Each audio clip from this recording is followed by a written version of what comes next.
Et voilà, donc pour cette vidéo de nouvelle lune assez incroyable et belle, donc où le soleil et la lune ont rendez-vous aujourd'hui avec Neptune et Vénus pour juste au moment de la nouvelle lune.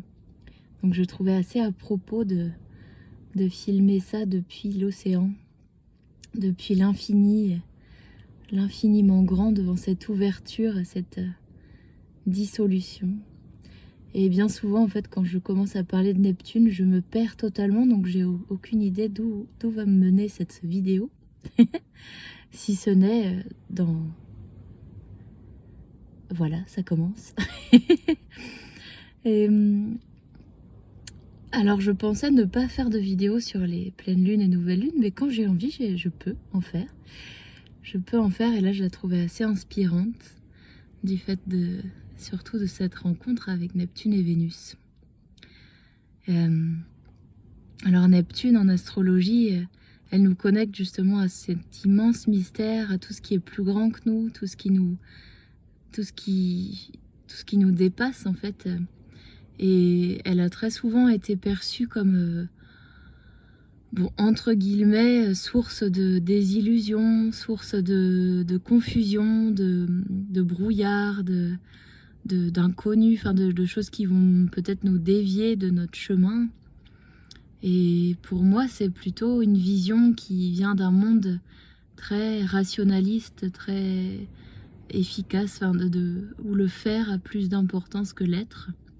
Et évidemment, Neptune, quand elle arrive, quand elle est dans notre thème natal, ou quand elle arrive en transit sur une de nos planètes, ou quand elle est peut-être là, peut-être de manière collective ce week-end, assez, en tout cas, mise en lumière, eh bien,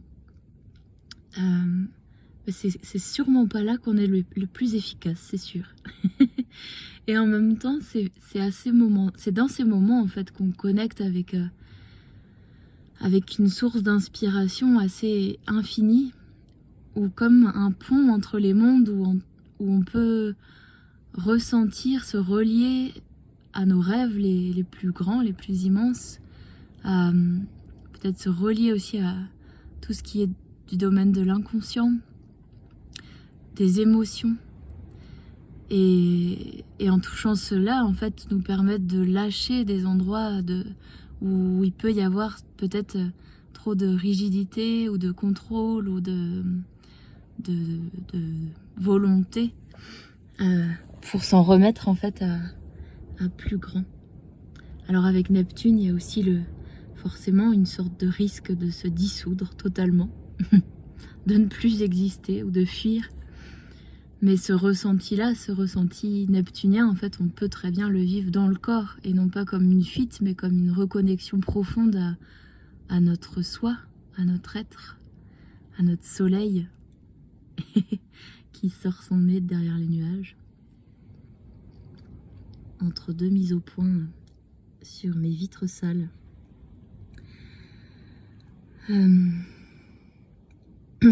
Bon voilà, en fait, peut-être que l'océan pourrait continuer cette vidéo, il aurait plus de choses à vous dire que moi.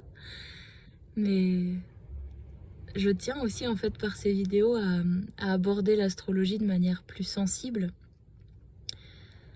à connecter en fait aux archétypes planétaires, aux signes du zodiaque de manière sensible, émotive, ressentie par le corps et non par le côté plus intellectuel. Et ça vient sans doute de mon soleil en poisson, entre autres. Eh bien, je vais vous souhaiter à tous une magnifique nouvelle lune, un très beau week-end à tous, porté par les énergies de Neptune.